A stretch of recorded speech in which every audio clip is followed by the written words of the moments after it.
Arizona baseball is going to be hosting at High Corbett Field. Big news for the program, and what does this mean going forward?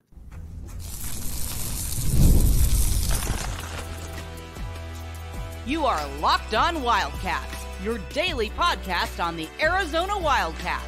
Part of the Locked On Podcast Network, your team every day. Thanks for keeping it Locked On Wildcats. I am your host, Mike Luke. All right, now we're going to talk about some Arizona baseball. They're going to host. I got to say that the selection committee or whoever it is got this one right, because Arizona 1,000% deserves to host. If you win the Pac-12 regular season and postseason, you deserve to host. They also have the number one strength of schedule in the country. It was going to drive me up a wall if Arizona did not host. So there is definitely that big props for that. That being said, it's going to be a tough region. You got three teams that you really got to keep an eye on. You got West Virginia, you've got Dallas Baptist, and you've also got Grand Canyon. All three of those are schools present some drastically different ideas, but Arizona still, though, should be able to come out of this region. I am at the point where, listen, you should be better than Dallas Baptist. You should be better than Dallas Baptist. You should be better than GCU. You should be better than West Virginia. And a big reason for that is the pitching that Arizona has. The pitching that Arizona has is very, very good. We've seen that. We saw that all throughout the regular season, and into the postseason, in that when Arizona need to be able to keep the games down, when they need to be able to keep the games in control, guess what? Arizona was able to do that. So having the home field advantage that they're going to have, being at High Corbett, and I think obviously they're going to have a very good fan base selection coming out as well. This should be very, very good for the University of Arizona. And if Arizona wins this, then you get to a super regional. You're basically one of the 16 best teams in the country. I think that gets a lot of people off Chip Hale's back as well, and Arizona can then move forward. With hoping to, make some real noise. And honestly, I think this team is capable of making some real noise come postseason, which we're in right now, because of the pitching, and the bats are timely. One thing we've seen about this team is that this team has a lot of gumption to it, a lot of moxie. And a big reason why is because they follow the lead of their head coach, Chip Hale. And he's the dude that, he's taken a lot of slings and arrows over the past, couple years. A lot of people saying we don't want this guy. He's not good enough for Arizona. All of that he was a buddy hire. But this is essentially his roster. A lot of people were like, well, Jay Johnson left him some bats. Sure. And, to Chip Hale's credit, he had a pitching coach in Dave Lawn that did not do a very good job, but he also got rid of Dave Lawn. I think that's something we got to remember. He got and he made the tough choice. That is something that the good coaches, the good CEOs do, is that they make tough choices, and Chip Hale did that. Bringing in Kevin Vance was great. What I would like to see, too, from Kevin Vance is I would love to see Kevin Vance be named as the coach in waiting for the University of Arizona. He is, he's going to be able to write his own check this offseason. So Arizona's got to be able to match what it is. And that's going to be one of the first real moves, I think, for Desiree Reed-Francois, is being able to keep this guy in the picture. Because if you can keep him in the picture, and with the Chip Hale, like I said, Chip Hale's shown that he can recruit. That is one thing that I don't really care what people say. This is essentially his roster, and it's one of the better teams in the country. Now, how far they go, I do not know, but Hale has certainly shown that he can put together a roster, and Kevin Vance has been a very, very nice addition to it as well. So, again, I think a lot of people are kind of like super regional or bust. And, again, I'm more than okay with what Chip Hale did. I think he's the right guy for the job, but I think that would quiet all the doubters if he's there. And then after that, you take your chances, where you can go. And Arizona's obviously had some nice success in the last, 10, 15 years. Maybe you get hot in the tournament and you continue to go from there. We will see. But overall, very, very good stuff for the University of Arizona. Now, you might say to yourself, where can I bet on the University of Arizona on all of this?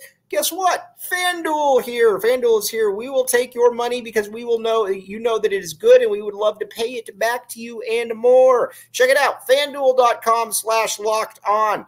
Again, this is where it's at. FanDuel. Thank me later on this one. You can bet now. You can bet games. And you can bet in games, and you can bet into the future as well. Check it out, FanDuel.com/locked-on. And again, there's a reason everybody uses it. If you're betting on a baseball game, or you know what, even if you don't like baseball, it becomes a lot more palatable if you are betting on something that you like, that you have money invested in, some hard-earned scratch, as the kids would say. Check it out again, FanDuel.com/locked-on.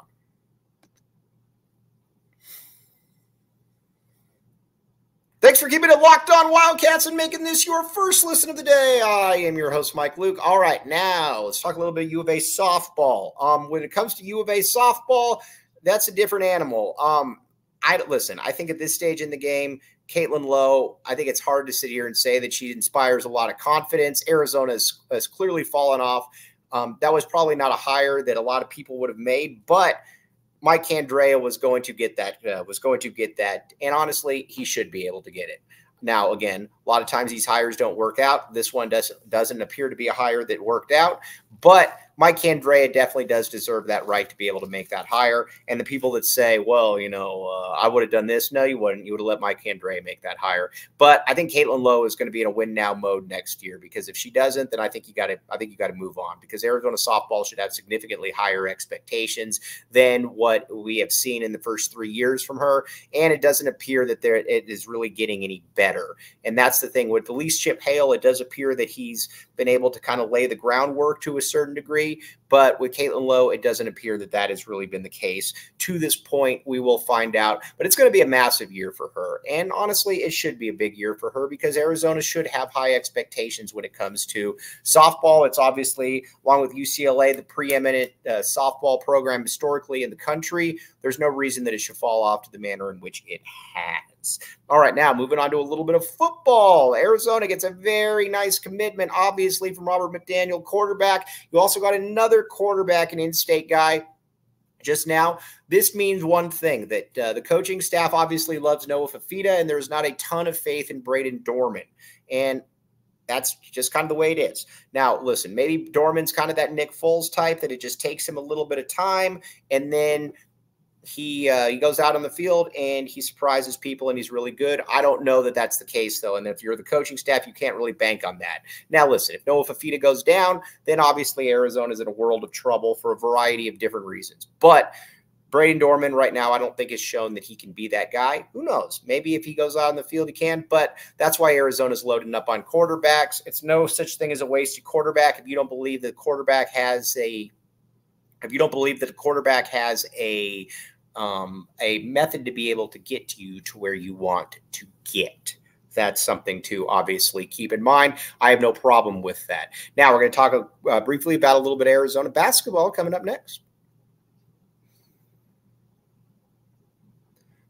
Thanks for keeping it locked on Wildcats and making this your first listen of the day. I am your host, Mike Luke. All right, now some Arizona basketball. Caleb Love decision right around the corner. We should know this here sooner than later. Talked about it before. I would expect another player from Arizona who is probably not going to make a big impact to decommit here shortly, and wish him nothing but the best. Like him and his family a lot, and I think that he's going to be a good player. But we're kind of in this day and age where players want to play, and I don't see him sticking around. We will find that out. But again, all eyes on Caleb Love. He's got to have this decision out there, and keep in mind, I keep going back to this. He can make more money coming to the U of A than he can pursuing his professional career. Put that off for a year, come back to a school where they very much like you, and I think that it behooves everybody on all sides. All right, but we're going to be talking about that big, hot, and heavy tomorrow, what the Caleb Love return means and everything that goes with it. But today, I want to talk a little bit more Arizona baseball, give you a brief little preview, talk some Arizona softball as well, Arizona football with the backup quarterback spot, and then Caleb Love. And again, lots of going on. The offseason, there's never really an offseason when it comes to Arizona athletics, and I think this week certainly proves that. But we will be back with you tomorrow. Thanks for keeping it locked on Wildcats and making this your first listen of the day.